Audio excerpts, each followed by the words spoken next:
今日北上深圳植牙，從福田口岸一號門出嚟，又往福田商業廣場行大概100米左右，我哋就可以睇到漁農村3個大字啦。然後往左前方直行大概100米左右就到啦。附近都好多茶餐廳可以食嘢嘅。睇到呢個招牌呢，我哋往3號門入去，左轉直行就到啦。佢哋面積好大咯，而且好光猛。又喺前台填寫資料，佢哋會用廣東話溝通嘅。佢哋嘅環境真係乾淨企理，而且呢設備好新，面積又好大啊！佢哋仲提供廣東話啦、英文啦、潮州話、客家話多種語言嘅服務。用咗5分鐘時間影 CT， 影完 CT 之後，醫生同我詳細講解咗我牙齒嘅情況。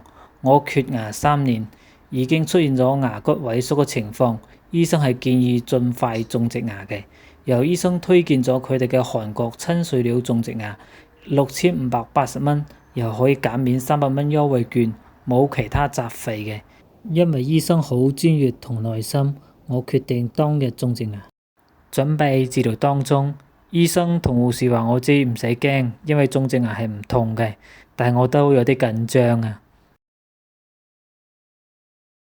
醫生嘅手勢真係好掂喎，用咗15分鐘嘅時間就幫我種好咗一隻牙，而且成個過程咧冇出現任何痛嘅情況。